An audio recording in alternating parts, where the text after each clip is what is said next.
O nosso seminário de neurofisiologia vai tentar explicar como a anestesia geral atua no sistema nervoso. O sumário é esse e eu vou ser responsável por explicar a primeira parte, a de dor. Como ocorre a dor? A nossa percepção de dor depende de fatores sensoriais, cognitivas e emocionais. No nosso corpo existem diversos receptores sensoriais. Os que transmitem a informação de dor são chamados de terminações livres e são conhecidos como nociceptores. Eles estão presentes em todos os tecidos, exceto no tecido nervoso. O nociceptor detecta estímulos nocivos e os converte em impulsos nervosos transmitidos da periferia para o sistema nervoso central. No cérebro, esses estímulos podem ser interpretados como dor, dependendo do conjunto de moduladores representados na figura. Essas terminações podem ser do tipo térmicas, mecânicas ou químicas. A dor é transmitida por dois tipos de fibra, que vão determinar se a dor vai ser do tipo rápido ou do tipo lento. A dor rápida, ela é em pontadas e bem localizada, e são transmitidas por fibras A do tipo gama. Possui uma condução na velocidade de 12 a 30 metros por segundo, e são mecanorreceptores com alto limiar. Já a dor lenta é uma sensação de queimação, mal localizada e difusa, transmitidas por fibras do tipo C, de condução lenta com a velocidade de 0,5 a 2 metros por segundo. São receptores mecânicos, térmicos e químicos.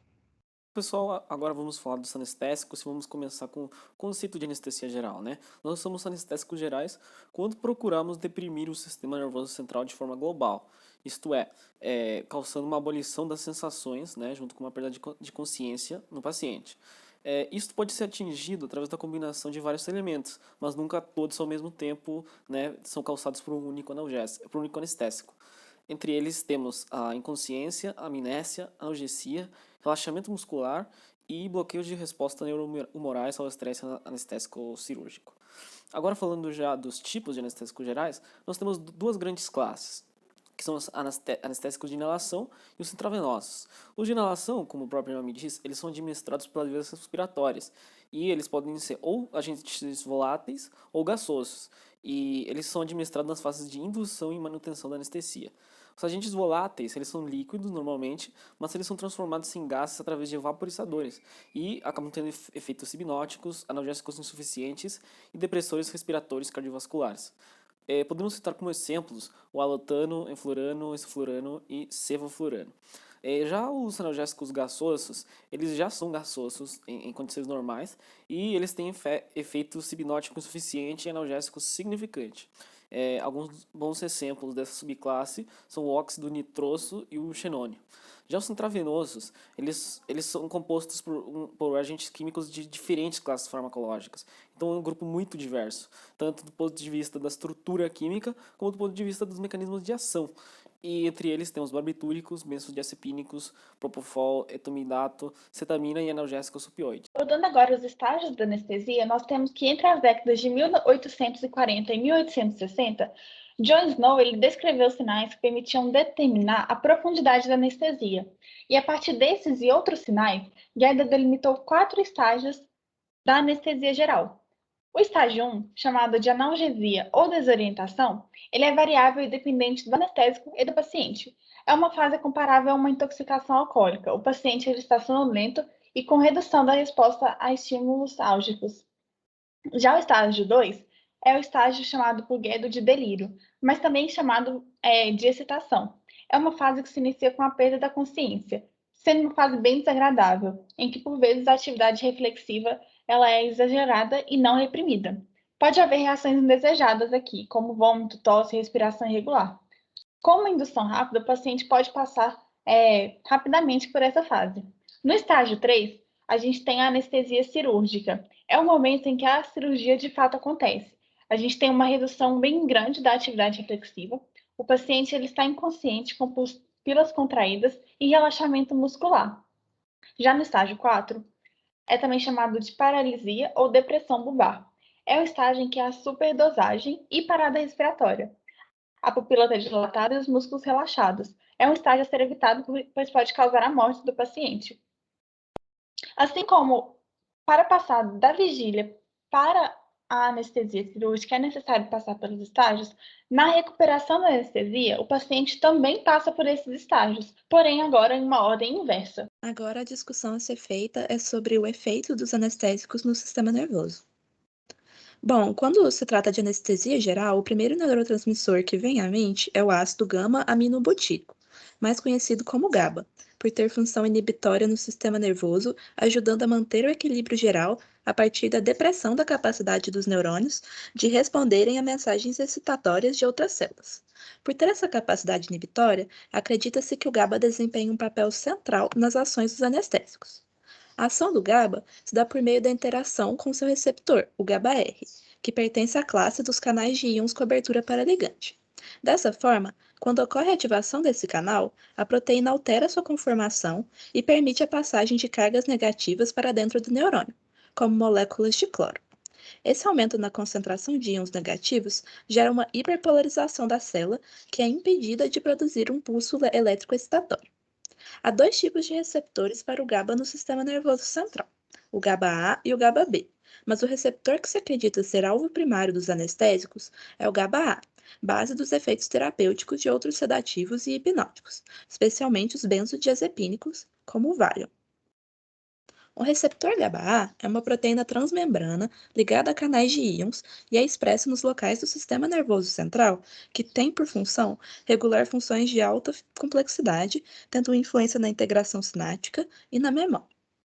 Ele é composto por diversas subunidades, sendo que há vários tipos dela e há um diferente rearranjo entre essas subunidades que gera uma diferença na resposta do anestésico. Dessa forma, um determinado anestésico é capaz de atuar em uma região do sistema nervoso e não atuar em outra. Mas uma coisa é comum entre todos os receptores, que é a inclusão das cadeias alfa e beta.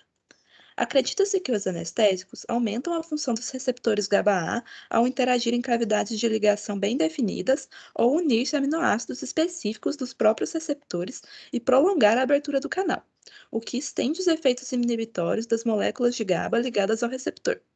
Em concentrações suficientemente altas, os anestésicos podem até ativar sozinhos os receptores GABA. Como dito, ainda há o receptor GABA-B, que, embora não tenha tanta importância, até mesmo estudos sobre ele, alguns estudos indicam que ele tem influência anestésica de modo que sua ativação permite o aumento do influxo de potássio, gerando hiperpolarização da membrana pré-sináptica e diminuição do influxo de cálcio, impedindo a exocitose de neurotransmissores. Agora, a discussão a ser feita é sobre substâncias usadas como anestésicos. O Propofol, anestésico geral mais conhecido, tem demonstrado não atuar apenas como um potencializador da resposta do GABA ao receptor GABA-A. Esses estudos mostraram que o Propofol também possui envolvimento com as proteínas pré-sinápticas. Como ele é altamente lipofílico, ele se liga à bicamada lipídica do neurônio e atua nas proteínas sintaxina 1A e SNAP25, que possuem relação com o recrutamento da proteína VAMP, responsável pela exocitose de neurotransmissores. Dessa forma, ocorre uma restrição da mobilidade da sintaxina 1A na membrana plasmática, impedindo-a de prosseguir para uma etapa subsequente na formação do complexo SNER. Isso levaria a um engarrafamento de heterodímeros do complexo, manifestado em nanoclusters de sintaxina 1A. Com isso, o efeito final do processo seria uma queda na exocitose dos neurotransmissores e uma baixa responsividade do organismo. Além disso, tem os benzodiazepínicos, que se ligam ao sítio de ligação BZD, que existe na interseção entre as subunidades A e C do receptor GABA-A. As isoformas 1, 2, 3 e 5 da subunidade possuem alta afinidade por benzodiazepínicos, enquanto as isoformas 4 e 6 não. Essa ligação entre os benzodiazepínicos, as subunidades A e C, induz uma mudança conformacional no receptor GABA-A, que permite a ligação do GABA e inibição do neurônio. O receptor BZD é subclassificado com base na subunidade das isoformas e efeitos clínicos relacionados a cada tipo. Os receptores BZ1, que contêm isoforma A1, são altamente concentrados no córtex, tálamo e cerebelo e é responsável pelo efeito sedativo, amnésico e anticonvulsivo. Já os receptores BZ2, em contraste, contêm isoforma A2 e medem os efeitos ansiolíticos e miorrelaxantes dos BZDs. Os receptores BZ2 estão altamente concentrados em áreas como o sistema límbico, neurônios motores e o corno dorsal da medula espinhal. Meu nome é Daiane e eu vou estar respondendo aquela pergunta lá em cima. Será que a pessoa ela pode acordar mesmo estando sobre anestesia geral? Para a gente compreender melhor isso, nós precisamos entender que a anestesia ela tem vários adjuvantes. Citando somente alguns aqui, como por exemplo, os relaxantes musculares, os opioides que são analgésicos, os benzodiazepínicos que diminuem a ansiedade. Inclusive, estudos eles mostram que pessoas que são muito ansiosas, que não fazem uso de um tranquilizante antes do processo operatório, elas aumentam as suas chances de terem uma consciência transanestésica. O midazolam está dentro dessa classe que eu acabei de falar. Os barbitúricos, que são sedativos, hipnóticos, né? Entre os outros que estão aí. Bom, então destacando 3 principais para a gente discorrer o caso que está à direita, que inclusive está lá no YouTube, vocês podem acessar por meio desse link. Ele fala sobre um anestesiologista que conta sobre um paciente que durante a cirurgia ela começou a aumentar a frequência cardíaca e a pressão arterial. Então ele se indagou, será que a paciente ela está sentindo dor? Ele foi olhar as dosagens de opioides que eram aplicadas via intravenosa e ele observou que estavam ideais. Então, não, o paciente não estaria sentindo dor.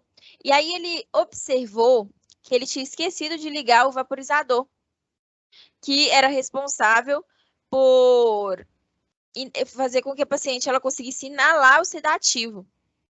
Então, ela teve esse despertar intraoperatório. Ela poderia até ter tentado se mexer, mas ela não conseguiu porque ela estava sob os efeitos dos bloqueadores musculares. Nesse caso, a paciente ela não ficou traumatizada, porque ela ficou poucos segundos consciente, porque o anestesiologista ele percebeu rapidamente, mas se vocês pesquisarem, vocês inclusive poderão ver situações em que pessoas passaram muito mais tempo e isso gerou quadros traumáticos em sua vida. Então, cabe a gente ressaltar aqui também que normalmente isso está muito ligado a posturas humanas. Bom, essas são as referências usadas nesse trabalho e muito obrigado.